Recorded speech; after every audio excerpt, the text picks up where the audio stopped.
ഇതിനകത്ത് ഇടാൻ പോകുന്നതെല്ലാം നമ്മൾ ക്ലീൻ ചെയ്ത് വെച്ചേക്കുന്ന വെജിറ്റബിൾസാണ് ഞാനിവിടെ സാമ്പാറിന് എടുക്കാൻ പോണത്. ഇതാണ് ഈ ഒരു ടിന്നിലുള്ളതാണ്. പിന്നെ മുരിങ്ങയ്ക്കയുണ്ട്, അത് എടുക്കുന്നുണ്ട്. പിന്നെ നമുക്ക് വേണമെങ്കിൽ ക്യാരറ്റും പൊട്ടറ്റോയും എടുക്കാം. അപ്പോൾ അത് വെച്ചിട്ടാണ് നമ്മളിന്ന് സാമ്പാർ ഉണ്ടാക്കാൻ പോകുന്നത്. നമ്മുടെ ദാലൊക്കെ ഏകദേശം വെന്തിട്ടുണ്ട്. അപ്പോൾ നമ്മുടെ സാമ്പാറിനുള്ള കഷ്ണങ്ങൾ ഈ ക്ലീൻ ചെയ്ത് വെച്ചേക്കുന്ന അതിൽ നിന്നാണ് എടുക്കുന്നത്. അപ്പോൾ ഞാൻ കാണിച്ചു തരാം.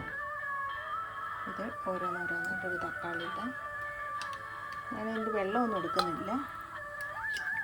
പിന്നെ കുക്കുംബർ, റാഡിഷ്,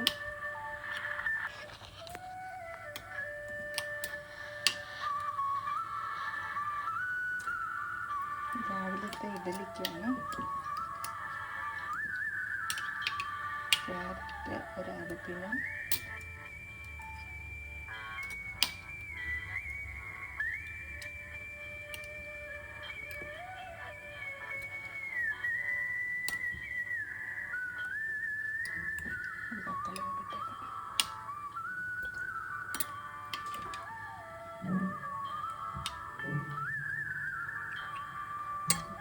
പൊട്ടറ്റോ ഉണ്ട്. അപ്പോൾ ഇത്രയാണ് നമ്മുടെ ക്ലീൻ ചെയ്ത ഇതിൽ നിന്ന് ഇതിനകത്ത് ഇനി ഒരൊറ്റ വിസിലൂടെ മതി. അപ്പോൾ ഞാൻ ബാക്കി മുരിങ്ങയ്ക്കായും എടുക്കാം. മുരിങ്ങയ്ക്ക ഇവിടെ ഉണ്ട്, ഇത് കൊടുത്തിടാം നമുക്ക്. അപ്പോൾ നമ്മുടെ ക്ലീൻ ചെയ്ത് വെച്ച മുരിങ്ങയ്ക്ക, അപ്പോൾ 2 മുരിങ്ങയ്ക്ക അതിനകത്ത് നമ്മൾ സാമ്പാറിലേക്ക് എടുക്കും. 2, 3, 4 ഇടാം. പിന്നെ ഞാൻ പൊട്ടറ്റോ കഴിയുമ്പോഴത്തേക്ക് നമ്മുടെ ഇതടച്ച് വെച്ച് സാമ്പാർ കൂടി ഇട്ടാൽ മതി. ഇതിൽ നമുക്ക് ക്യാരറ്റും പൊട്ടറ്റോയും കിട്ടും.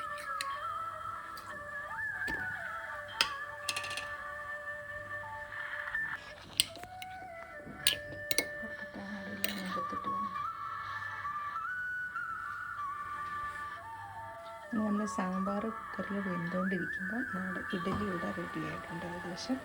ഉണ്ട്, ഞാൻ തട്ടിനകത്ത് ഇഡലിയൊക്കെ വെച്ചിട്ടുണ്ട്. ഇത് ഞാൻ ഓഫ് ചെയ്തിട്ട് എടുക്കാം. എന്നിട്ട് സാമ്പാറിന് താളിക്കാനുള്ള ബാക്കി കാര്യങ്ങൾ നോക്കാം. ഗൈസ്, അങ്ങനെ നമ്മുടെ സാമ്പാർ ടേസ്റ്റി സാമ്പാർ റെഡി ആയിട്ടുണ്ട്. ഞാൻ ഇതിനകത്ത് താളിച്ചിട്ടതിനകത്ത് ഞാൻ 1 ടീസ്പൂൺ മഞ്ഞൾപ്പൊടി, 2 ടീസ്പൂൺ മല്ലിപ്പൊടി, 1 ടീസ്പൂൺ കാശ്മീരി ചില്ലി, പിന്നെ 1 ടീസ്പൂൺ നമ്മുടെ സാമ്പാർ പൗഡർ ഇത്രയും ചേർത്തു. പിന്നെ ഇതിനകത്ത് ഓൾറെഡി വിനീഗറിൻ്റെ അംശം ഉള്ളതുകൊണ്ട് ഞാൻ പുളി ചേർക്കുന്നില്ല. പിന്നെ അസപ്പറ്റോയിഡ് ചേർത്ത്, അതായത് നമ്മുടെ കായം, ഇത്രേ ഉള്ളൂ. അപ്പോൾ ഇനി ഇതൊരു സർവിംഗ് ഡിഷിലാക്കിയിട്ട് കാണിക്കാം. അപ്പോൾ അങ്ങനെ നമ്മുടെ ടേസ്റ്റി സാമ്പാർ ഇവിടെ സൂപ്പറായിട്ട് റെഡി ആയിട്ടുണ്ട്. പിന്നെ എല്ലാവർക്കും ഇഷ്ടപ്പെട്ടെന്ന് ഞാൻ വിചാരിക്കുന്നു.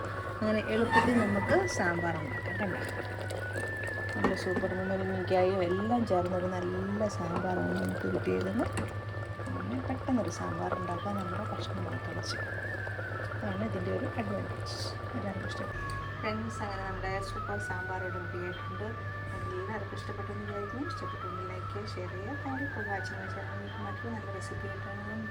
Thank you friends. അങ്ങനെ നമ്മുടെ ഇഡ്ഡലിയും